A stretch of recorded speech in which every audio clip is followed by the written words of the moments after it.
do not joke around in matters of Allah's commands. Now, messengers do have a sense of humor. That is recorded and it's there.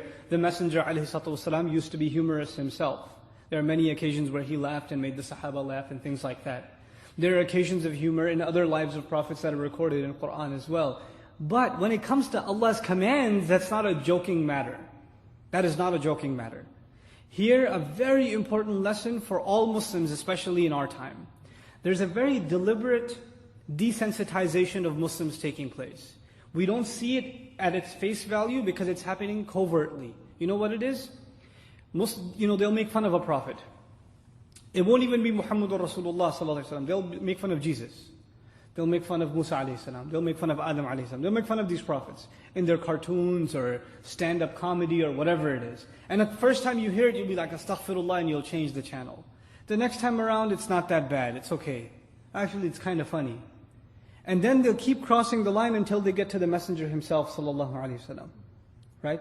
And then they'll make one inappropriate remark about the Messenger, and Muslims will be in an uproar. But then they'll let the Muslims yell and scream for a while. Then a couple of months later, they'll do something again.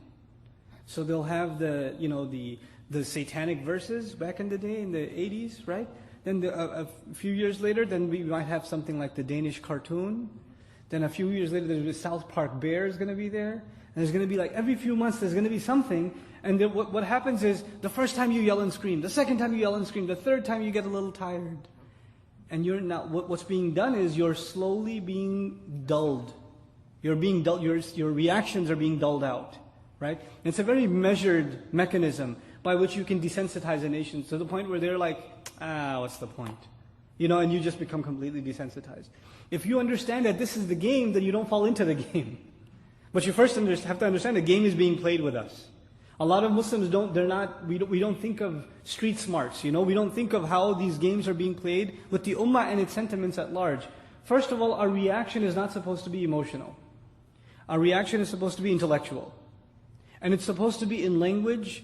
If somebody uses language that hurts you, you have to use language back, civilized language back, but you have to hit them where it hurts. When they hit you where it hurts you, you hit them where it hurts you. Now, to give you an example, though I don't claim to have the solutions, the language of this country is lawsuits. It's spoken better than English, okay, in this country. So when people say something about Allah's Messenger, sallallahu alaihi wasallam, or somebody even messes with you a little bit at your job, you're going for vacation and some coworker says to you, you're going for terror training? Haha, just kidding. Immediately lawsuit, defamation. Immediately. So they know not to mess with us. They know, because this is the only language they understand, the language that costs dollars, US dollars. That's the only ideology among the people who do this. And by the way, even if you study the strategy of those who did the South Park cartoon and whatnot, you know what their strategy was? Their cartoon ratings were going down. You do this, what's going to happen?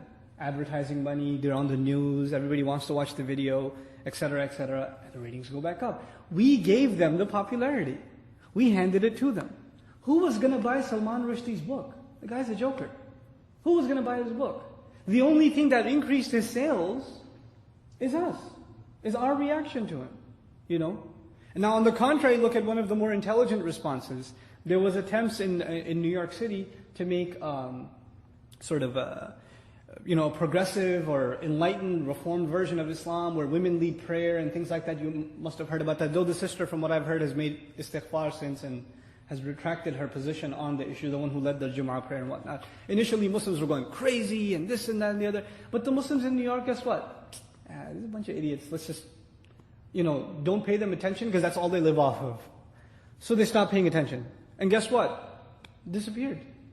Now, that group even had a falling out within. The only thing unifying them was they made themselves appear like victims of this mass, effort of the orthodox Muslims that are trying to undermine their heroic efforts of reforming Islam. Muslims didn't pay attention and all their momentum was gone. We have to first of all pick our battles, and when we pick them, we have to fight them intelligently. And this is something we have to learn to adapt. We can't be like guinea pigs. They can even, I can bet you they can have meetings where they say, when we do this, when we publish this cartoon, or air this episode, or make this comment on TV, etc., I can tell you right now what their reaction is going to be. They've got us figured out better than lab rats. You know? So we have to be a little smarter and understand when these things are happening. Now, the reason I brought all of this up, messengers don't make jokes in regards to commandments. So when they said, are you taking us as a joke? What's the response of Musa alayhi salam? قَالَ أَعُوذُ بِاللَّهِ. First thing, I seek refuge in Allah. What does that tell us? That tells us that making jokes in regards to commandments of Allah is something very serious. And if you're engaged in it, you better seek the protection of Allah, because that can only be from shaitan. And then he says, أَنْ أَكُونَ مِنَ الْجَاهِلِينَ. I seek Allah's protection and His refuge, that I might become from those. Now the translation says ignorant. But jahil, part of the meaning of jahil is ignorant. But that's also ghafil, heedless, ignorant. Jahil actually is the opposite in Arabic of aqil. It's the ضد of aqil. Aqil in Arabic means someone who has control over their emotions. Jahil means someone who has no control over what they say and what they do. They have no restraints on them. So Musa alayhi salam says, if you think I am joking with you about what Allah commanded, then that would be an act of jahal. That would be an act of lack of restraint. I seek Allah's protection from ever being that way. قَالَ أَعُوذُ بِاللَّهِ أَنْ أَكُونَ مِنَ الْجَاهِلِينَ. Once again, in my final point about this, just to relate something as a lesson to what we're facing right now. Among Muslims, especially among youth, certain things have become a joke. And they've become a joke with us, with American Muslim youth, because we see them as a joke in the larger society. For example, even in elementary school, and I'll just come out and say it because you guys have to know this stuff, jokes about homosexuality are common. It's a joke. You're acting gay, don't be gay, this and that, you're such a homo, etc., etc.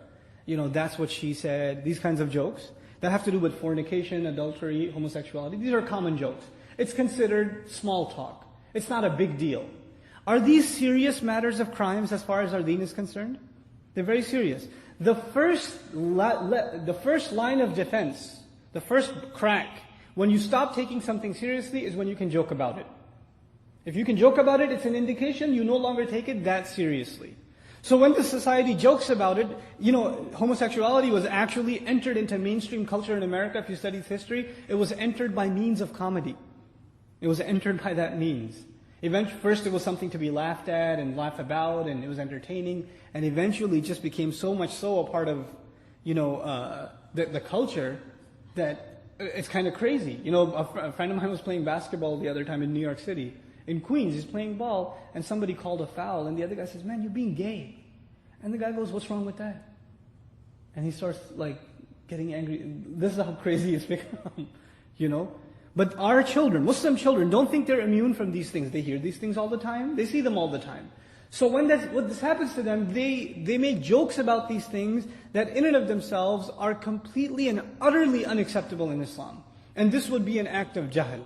Because the first thing is to be able to joke about it, and once that line has been crossed, you don't know where it goes eventually. Because now that thought has become common. And these utterances have become common. The things you say a lot are the things you think about a lot. And when you think about something a lot, it influences you. It influences. This is why we have to have very strict sensitivity in regards to what we allow ourselves and our children to say. And especially youth, sometimes even religious youth make these kinds of jokes, not realizing the potential harm they're doing to themselves and the environment around them. Because they say it's harmless, everybody's doing it, everybody has these kinds of jokes, it's not a big deal. Well, it is. So, أَنْ أَكُونَ مِنَ الْجَاهِلِينَ.